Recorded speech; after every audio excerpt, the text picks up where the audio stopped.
સમજાતું નથી તો કઈ લિપિમાં લખવાનું એમને? આ બધાનું જ્ઞાન હોવું જોઈએ. તો 4 શિવ શાસન સત્યમેવ જયતે જે નેચરલી છે, કુદરતી છે, એમાં ભારત ઇન્ડિયા લખેલું છે. તો ભારત એટલે ભાઈ છે, ઇન્ડિયા એટલે પુરુષ છે.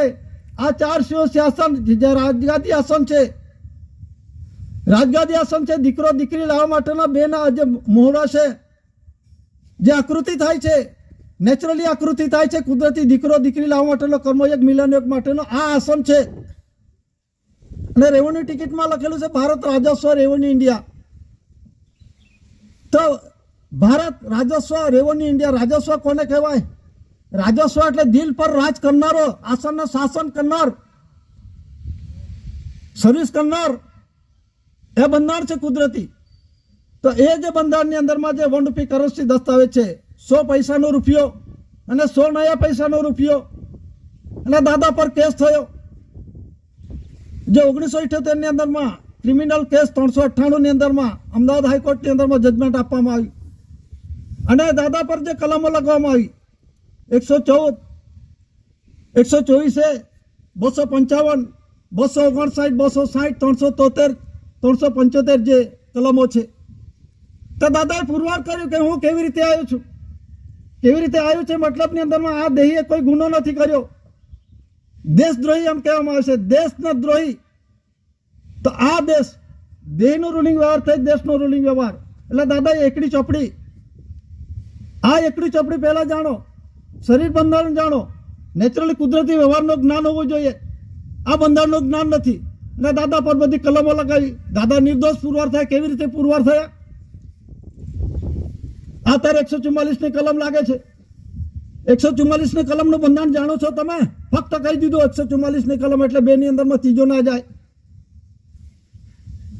બંધારણનું ખબર છે, 2 રૂલિંગ વ્યવહાર 2 જોડા હોય તેમાં ત્રીજો શું કરવા જાય? અને 124 ને એનું બંધારણ છે. તો દાદાએ પુરવાર કરી હાઈકોર્ટની અંદરમાં, અમદાવાદ હાઈકોર્ટમાં. અને હાઈકોર્ટની અંદરમાં પણ પેલા જે જજ છે એ બી કહે કે દાદા મેં તમારું પુસ્તક આટલું બધું મેં વાંચ્યું, તમે આ જે લખનાર કોણ છે? અને તે જ કેસ મારે આ જાણવાનું મળ્યું કેમ કે મારે ચલાવવાનો વારો આવ્યો કેમ. દાદાના પુસ્તક એવા એ જજને કેવી રીતે ખબર પડી હશે? દાદા તમારું પુસ્તક મેં બહુ વાંચ્યું ને આ લખનાર કેવી વ્યક્તિ હશે?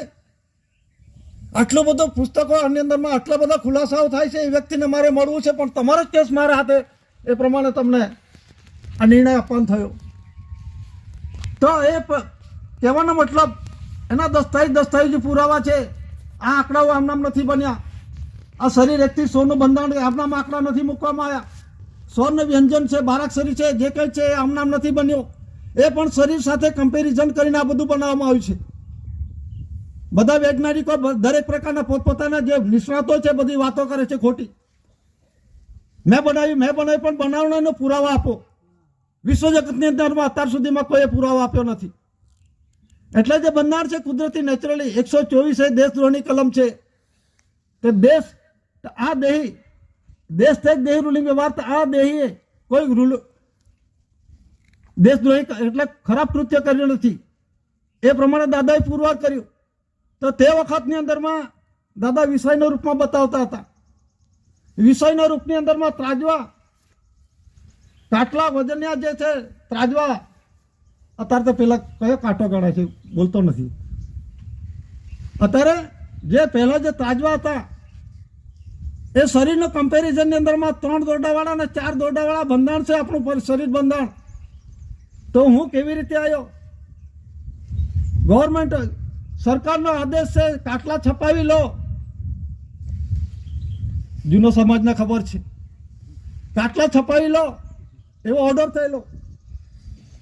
તે તોલમાપની અંદરમાં શું છે? તોલમાપ વજનિયા જુઓ.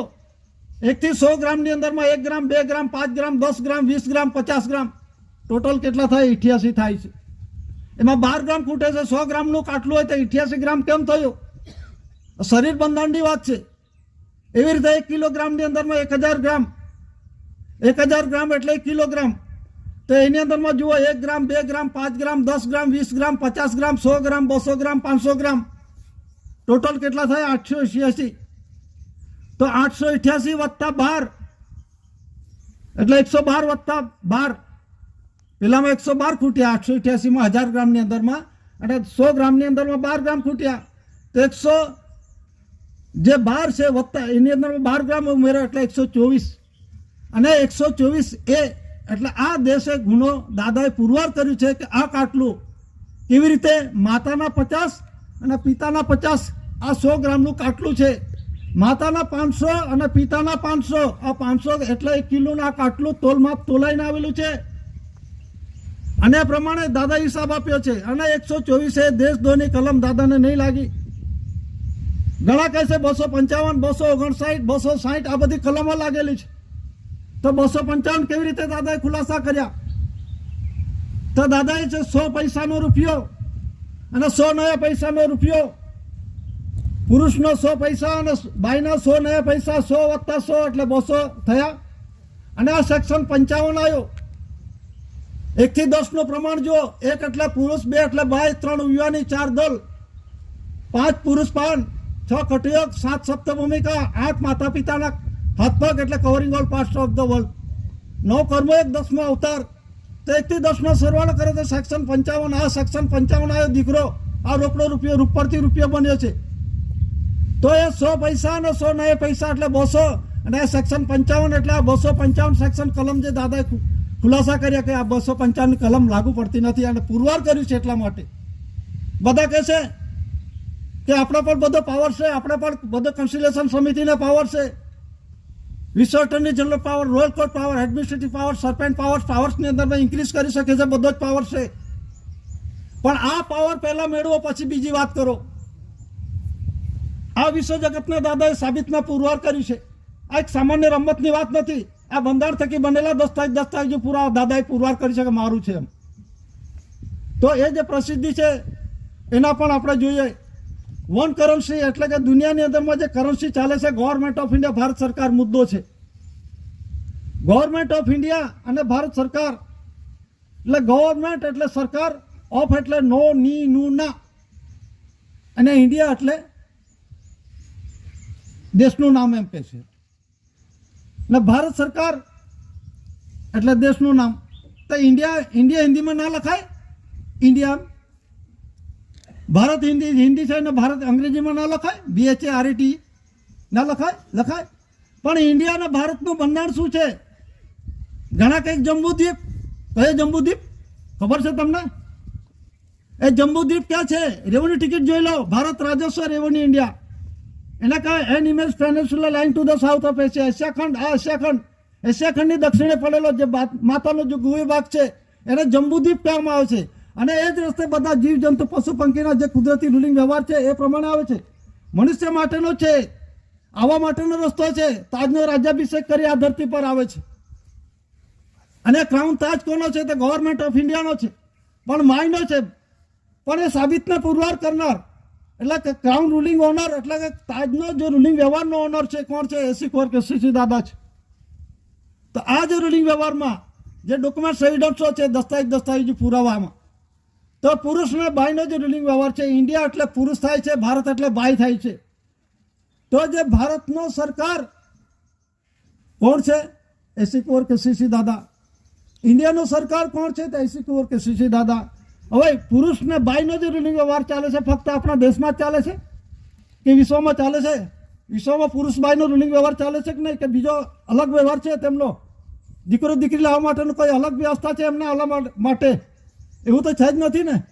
તો કહેવાનો મતલબ છે પુરુષ અને બાઈનો વિશ્વ જગતની અંદરમાં જે રૂલિંગ વ્યવહાર દેખાડ્યો છે, ક્રાઉન તાજનો રૂલિંગ વ્યવહાર, દીકરો દીકરીનું બંધારણ કેવી રીતે થાય છે અને એનો ઓનર કોણ છે, એ પ્રમાણે દાદાને first lord of the treasury declaration કરવામાં આવે છે. એટલે પુરુષનો સરકાર ને બાઈનો સરકાર, એસી કોર કે સીસી દાદા. ઇન્ડિયા એટલે પુરુષ ને ભારત એટલે બાઈ. આખા વિશ્વની અંદરમાં પુરુષ બાઈનો સરકાર, દેશ ને દેશ રૂલિંગ વ્યવહારનો ઓનર, એને કહેવાય first lord of the treasury. એને કહેવાય GRI, જ્યોર્જિક્સ રેક્સ ઇન્ડિયા. આ જ્યોર્જિક્સ રેક્સ ઇન્ડિયાનો જ આપણે ખુલાસાઓ થયા. તો જે જનરલ સ્ટેમ્પ પેપર છે અને કાણો પૈસો પણ છે એ આપણે જોઈ લઈએ. પહેલા વિશ્વ જગતની અંદરમાં એક જ મહાપુરુષ છે કે જેણે સાબિતને પુરવાર કર્યું છે અને કોઈ એવું કહેતા હોય કે બીજા જ બધા છે, ઘણા બધા પુરવાર થયેલા છે, એના કોઈ એવિડન્સ હોવા જોઈએ. આ પરસેપ્ટિબલ એવિડન્સ છે. આ તર્ક વિતર્કની વાતો નથી, ભાષણ સંભાષણ નથી, એના દસ્તાવેજી પુરાવાઓ છે. અને વિશ્વ જગતે એના આધારે દાદાને ડિક્લેરેશન કર્યા છે. દાદા પોતે પુરવાર થયા છે. અને જે અંદરમાં ક્રાઉન તાજ કાણો પૈસો કેમ મૂકવામાં આવ્યો? આ ભગવાન ભગવાન ભગવાન બધા જ કહે છે. ભગવાન એટલે શું? અર્થઘટન પણ સમજતા નથી. ભગ એટલે સિદ્ધ કાણું થાય છે. સંધિ છૂટી કરો, ભગ વત્તા હવાન. ભગ એટલે સિદ્ધ કાણું થાય છે, હવાન એટલે આવું. બધા જ આમાંથી આવેલા છે, આ રૂલિંગ વ્યવહારમાં આવેલા છે. સાધુ સંતો જપી તપી જે કંઈ બધા સરકારો બધા ગોળ બનાવે છે, બધા આ જ રૂલિંગમાં આવેલા છે. એ રૂલિંગ વ્યવહારનો ઓનર એસી કોર કેસીસી દાદા છે. અને વિશ્વે ઠરાવ કરી જાહેર કર્યો છે, દેશની અંદરમાં ડિક્લેરેશન કર્યું છે. તો જે જીઆરઆઈ શબ્દ છે, આપણે જીઆરઆઈ નો પણ ઉલ્લેખ દસ્તાવેજી ખુલાસાઓ આપણે જોઈએ. જે અંગ્રેજ સમયના શાસનની અંદરમાં જે આપણે ત્યાં રૂલિંગ વ્યવહારમાં દસ્તાવેજી પુરાવો બોલે છે, એ શું બોલે છે? આ એક 10 રૂપિયાની કરન્સી પ્રોમિસરી, આ જે કરન્સી છે, વચન ચિઠ્ઠી છે અંગ્રેજ સમયના શાસનનો. આનો ઉલ્લેખ કરતા પહેલા અંગ્રેજ પણ ગવર્મેન્ટ ઓફ ઇન્ડિયા ભારત સરકારનો દેવાદાર છે. આજની તારીખમાં કરજદાર છે, ડેપ્ટર છે. કયા આધાર પર આપણે કહી શકીએ? તો આ છઠ્ઠો જોર છે. અંગ્રેજ સમયના શાસનની અંદરમાં આપણા દેશની અંદરમાં એમનું શાસન હતું. રાજા જોર્જ કહેવામાં આવે, એમ્પરર કહેવામાં આવે, એટલે કે રાજા ગણાતા હતા. અને એના હાથ નીચે આ શાસન હતું. અને દુનિયાની અંદરમાં જે શાસન હતું એ અંગ્રેજના તાબા હેઠળ આખા દુનિયા પર હતું એમનું શાસન. તો તે સમયની આ જે 10 રૂપિયાની કરન્સી છે, એ શું કહેવા માંગે છે? એક ઉપર લખ્યું છે ગવર્મેન્ટ ઓફ ઇન્ડિયા, અંગ્રેજી લિપિમાં લખેલું છે. અને એમાં છઠ્ઠો જોર્જ મૂકવામાં આવેલો છે. અને નીચે લખ્યું છે I promise to pay the bearer the sum of 10 rupees on demand at any office of issue. નીચે લખ્યું છે for the government of India, Bharat સરકાર. એટલે ભારત સરકાર વતી હું શાસન કર્યું છે, મેં કર્યો છે. તો ભારત સરકાર પાસેથી જે કંઈક ઉત્પત્તિ, આ દેશનો અઠમઠ્ઠ ધાતુધન સંપત્તિ જે કંઈક મેં વાપર્યું છે, એનો મેં કરજ દીધું છે. આ કરન્સી ક્રમાંક નંબર બોલે છે, આંકડો આમ નામ નથી મૂકી દીધો. કરન્સી ક્રમાંક નંબરની અંદર પણ જુઓ, એનું બંધારણ પણ જુઓ, તો કરજ કેટલું લીધું છે. તો આ જે કરન્સી ક્રમાંક નંબર લખેલો છે D69 647405, જેટલા જે ક્રમાંક નંબરની જે સિરિયલ જે પ્રોમિસિસ ડોક્યુમેન્ટ છાપેલા છે, પ્રેસ કરે છે, છાપેલો છે, રૂલિંગ વ્યવહારમાં ગ્રાન્ટ લીધું છે, કરજ લીધું છે, એ કરજ અદા કરવાનું છે. કોને? ભારત સરકારને છે. ઓનર છે ભારત સરકાર. અત્યારે બધા ભારત સરકાર ગવર્મેન્ટ ઓફ ઇન્ડિયાની અંદરમાં બધા જ ગોથા ખાઈ રહેલા છે. કોર્ટ પણ એવું કહીશું સરકાર માને છે, પણ ભારત સરકારના પરસેપ્ટિબલ એવિડન્સ હોવા જોઈએ, ફક્ત કહેવા થકી નથી. ત્યાં તો તમે અંજાન છો, જાણતા નથી, અને એનું નામ આપી દીધું. તો કહેવાનો મતલબ શું છે કે ભારત સરકાર અંગ્રેજ સમય હતો. આ 10 રૂપિયાની કરન્સી બોલે છે, હું નથી બોલતો. તો અંગ્રેજ સમયના શાસનની અંદરમાં પણ ભારત સરકાર હતો. ને અત્યારે કહે છે સિલેક્શન 1951-52 થયેલું, તે પોતે જ ઇલેક્શન થકી બન્યો તે ભારત સરકાર. એના ભારત સરકાર કેમ માની લેવાય? એ પહેલા કોણ હતો ભારત સરકાર? તે ખુલાસા કરો. ભારત સરકાર તો અધિકારનો છે. અનાજકાળ પૂર્વીનો રૂલિંગ વ્યવહાર છે ગવર્મેન્ટ ઓફ ઇન્ડિયા, ભારત સરકાર. દાદાએ વારસાઈ પુરવાર કરી છે, પોતે ઓનર છે. ગવર્મેન્ટ ઓફ ઇન્ડિયા ડિક્લેરેશન થયેલા છે. નોન જ્યુડિશિયલ પુરાવા અને જ્યુડિશિયલી પુરાવો પણ 64 ધરી રાષ્ટ્ર 142 ડેલિગેટ્સો એ પ્રમાણે સર્વમાન્ય કર્યું છે. તો જે ગવર્મેન્ટ ઓફ ઇન્ડિયા ભારત સરકાર છે, કહેવાનો મતલબ આ ઇલેક્શન 51-52 થયું ત્યારે એનો ચૂંટાયેલો વડો એ ભારત સરકાર કેવી રીતે બની ગયો? એ તો કેન્દ્રનો વડો છે, પ્રાઇમ મિનિસ્ટર બને છે. તે ભારત સરકાર કયા આધાર પર બોલે? જો કોઈ પણ બનતો હોય તેના પુરાવા રજૂ કરે કે બંધારણ આ બંધારણનું ખબર નથી. આ 1 કરોડથી દસ્તાવેજ છે ગવર્મેન્ટ ઓફ ઇન્ડિયા, ભારત સરકાર 2 થી માંડીને 500 સુધીનો granted by the central government, કેન્દ્રીય સરકાર દ્વારા પ્રત્યભૂત વચન આપેલું છે.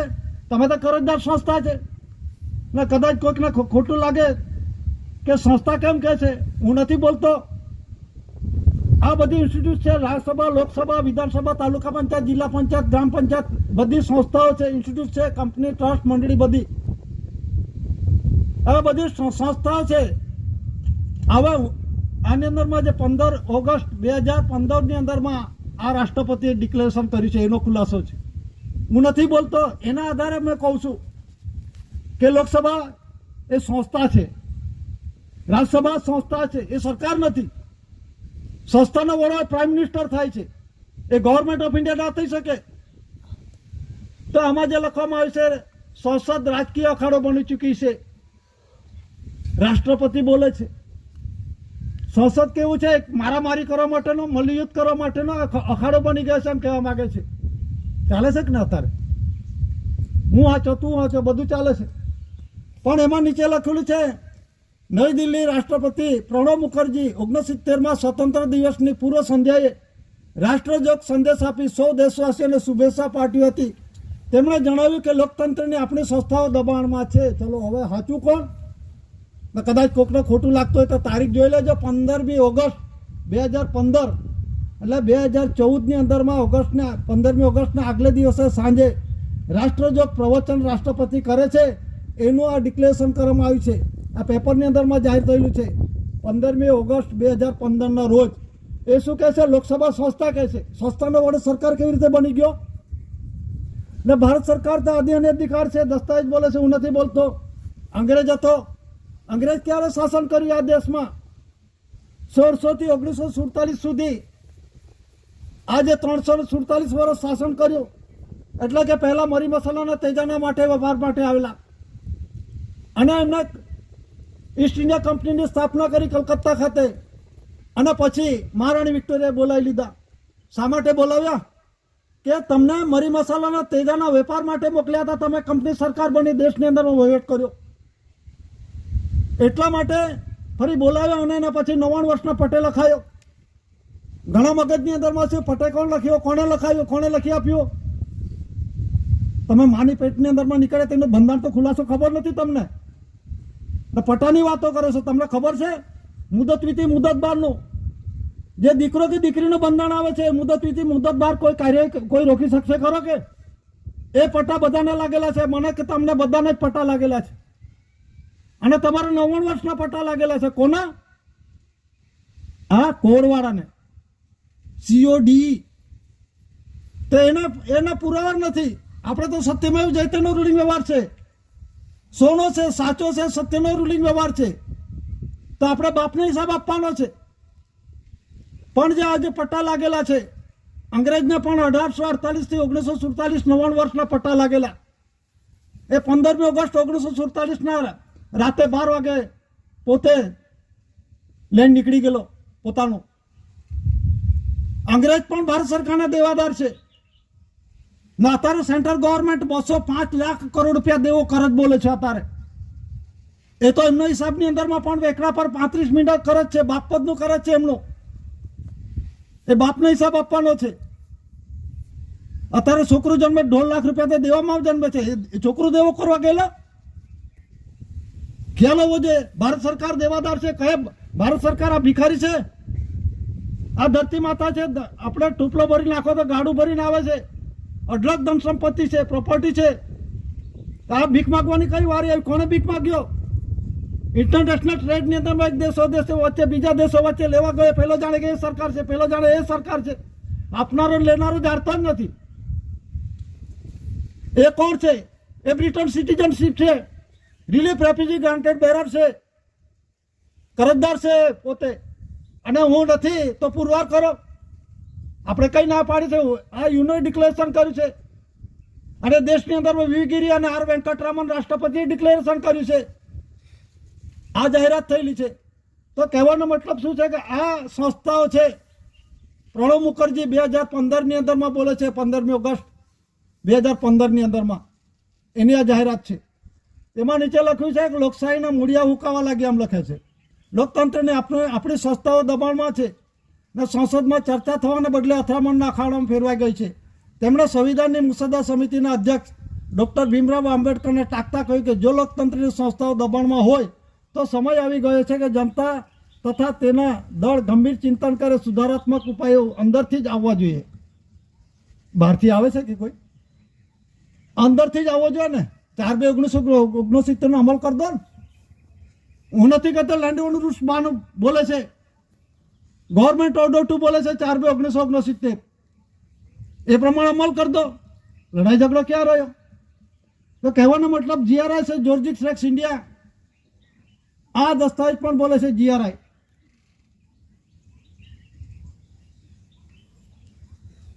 આ જે જનરલ સ્ટેમ્પેજ દસ્તાવેજ છે, આ દસ્તાવેજ અંગ્રેજ સમયના આપણા દેશની અંદરનો રૂલિંગ વ્યવહારમાં ચાલુ હતો. એ બોલે છે જીઆરઆઈ, જ્યોર્જિક રેક્સ ઇન્ડિયા. કહેવાનો મતલબ શું છે કે જીઆરઆઈ છે એટલે જ્યોર્જિક રેક્સ ઇન્ડિયા. જ્યોર્જિક્સ એટલે રાજાનો રાજા, શહેનશાહનો શહેનશાહ, દેવાદી દેવ.